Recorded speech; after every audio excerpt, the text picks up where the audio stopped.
치주 질환은 치은염이 있고 치주염이 있어요. 둘 다 치주 질환 안에 들어가 있는 건데, 치은염은 뭐냐면 이빨을 잡고 있는 잇몸이 있으면 이빨에서 가장 내려갔을 때 먼저 닿는 부위에 치은 있죠. 거기에 염증이 생기는 걸 우리가 치은염이라고 해요.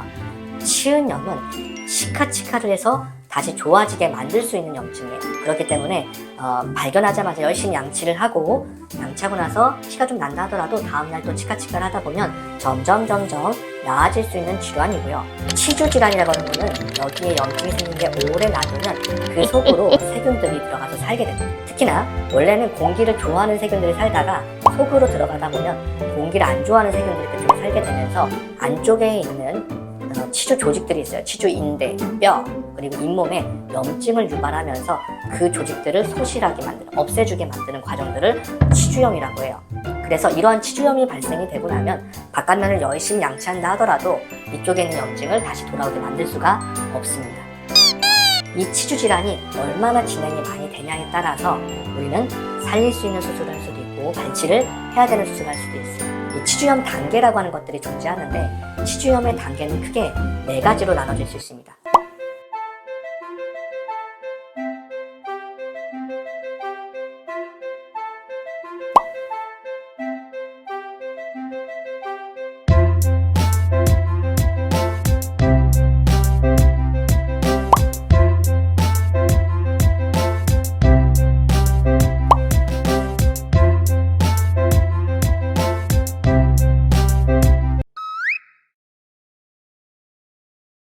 먼저 살릴 수 있는 권장 단계는 이 4개의 단계 중에서 치주염 1단계, 2단계에서 살릴 수 있는 단계가 가장 권장되는 단계예요. 2단계라 하더라도 살릴 수 없고 발치를 해야 되는 경우들이 있어요. 그거는 첫째는 이 치아에 구멍이 나는 경우들입니다. 그러니까 이빨에 어떠한 염증 조직, 염증에 의한 반응으로 인해서 구멍이 나게 되는 것들이에요. 이거는 아까 했던 공기가 안 통하는 세균들이 계속해서 염증 반응을 유발하면은 주변에 있는 치주 인대나 뼈나 치아까지도 구멍을 내게 만들 수가 있어요. 이런 경우들은 발치를 하셔야 돼요. 또는 25% 이하로 녹지 않았어도 구멍이 보이는 경우들이에요. 이런 경우들은 그 사이에 치간칫솔이나 음식물 관리를 할 수가 없어요. 계속 그 사이로 구멍을 치간칫솔 넣는다고 해도 통증을 느낄 테고, 더군다나 거기 한번 음식물이나 치석이나 치태가 쌓이면 치카치카로 그 부분을 완벽하게 닦을 수가 없는 거죠. 그래서 이런 경우들은 심하지 않더라도 뽑아야 된다, 이렇게 보시면 될 것 같습니다. 이 선택을 할 때 보호자분들이 가장 고민하는 것들은 어떤 게 아이한테 이로울까요? 라는 거예요. 어떤 치료가 돼도 사실 괜찮지만 아이가 나중에 수술 끝나고 나서 통증 없이 편하게 사는 게 가장 중요합니다. 설사 이빨이 없어서 씹을 때 사용을 못함으로 인해서 불편함이 생긴다 하더라도 통증이 없는 게 아이들한테는 1순위다. 이거를 명심하셔야 돼요. 만약에 이 살리는 수술을 했을 때 우리가 그 이후에 가장 중요한 게 뭘까요? 가장 중요한 요소는 양치겠죠.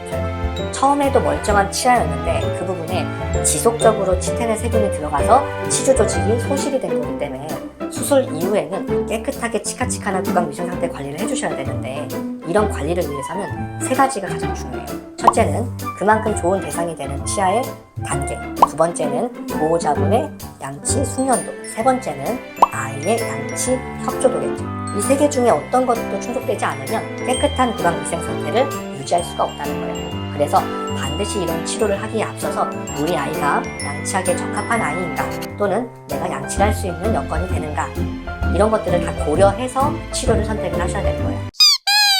그러면 이러한 치료를 했을 때 아까도 말씀드린 것처럼 치주 질환은 치주 조직이 소실이 되는 거예요. 일부 잇몸의 뼈가 만약 이만큼까지 꽉 잡고 있었던 건데 염증이 생겼으면 일부 내려간 상태로 치료가 종료되는 경우들도 있어요. 그러면 이 이빨을 잡고 있는 실리콘들이 보일 거예요. 이런 실리콘 있는 부분들이 내려가는 겁니다. 잇몸이 이렇게 내려가는 부분들이 있다면 우리는 그 사이에 추가적으로 음식물이 끼지 않도록 유지를 시켜주셔야 돼요. 여기를 유지시키려면 치카치카를 잘하는 경우들도 있지만 간혹 치간칫솔을 사용해야 되는 경우도 있을 수 있어요. 예를 들면 이 뒤에 있는 치아 2개 사이에 뼈가 내려가서 잇몸이 주저앉아 있어요. 그럼 우리는 여기를 관리하기 위해서는 치간칫솔을 넣으셔야 되는데, 아예 이렇게 정면 들어가는 게 아니고, 정면으로 들어가는 게 아니고 뒤에서부터 이 방향으로 들어가야 돼요. 치간칫솔 양치를 관리를 잘 해주셔야지만 온전하게 깨끗한 구강 위상 상태를 만들 수가 있어요.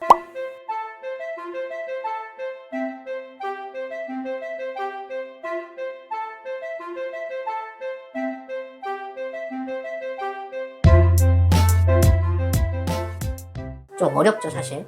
무슨 고양이한테 치간 칫솔까지 써 하지만 잇몸이 내려갔거나 턱뼈가 내려간 아이를 다시 원래만큼으로 100% 만들 수 있는 수술이 될 수도 있어요. 치주 질환은 그 단계가 보통 25% 이하로 녹았을 때는 좀 더 원활하게 될 수 있지만 그 이상 녹았거나 그 이만큼의 여건이 안 되면 그 내려간 잇몸 사이로도 닦아주셔야 오랫동안 치은염이나 발적이나 음식물 끼임으로 인해서 문제가 생기는 거 없이 관리를 하실 수 있어요. 때때로는 안쪽이 이런 데 문제라고 하면 여기도 닦아주셔야 되거든요. 사실 생각해보면 말도 안 되게 어려워 보이지만 실제로 하시는 분들도 꽤 많이 있어요. 그래서 할 수 있는 아이에 대해서는 그렇게 진행을 하는 거고요. 그런 경우가 아니라면은 살리는 수술이 아니라 뽑는 수술도 아이들한테 적절한 걸 수도 있는 거니까 그런 것들을 보호자분이 고민을 많이 하셨다가 선택할 때 참고를 꼭 해주셔야 됩니다. 그 이외에도 송곳니나 이런 데 치주 질환이 있으면 주로 위에 송곳니나 안쪽, 아래 송곳니나 바깥쪽에 염증이 많이 생겨요. 당연히 그 이후에는 살리는 수술 이후에 양치를 하셔야 되는데 이런 데는 칫솔로 닦아주시거나 거즈나 손수건을 물에 적셔서 이렇게 닦아주셔야겠죠. 아래 송곳니는 입을 닫고 있으면은 제대로 닦을 수가 없어요. 그래서 이렇게 닦을 수 없는 부분들은 이 턱을 살짝 내리고 닦아주셔야 됩니다.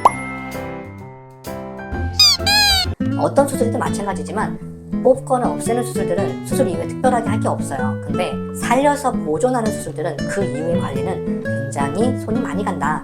요거에 대해서 꼭 알고 도움이 되는 시간이 됐으면 좋겠습니다.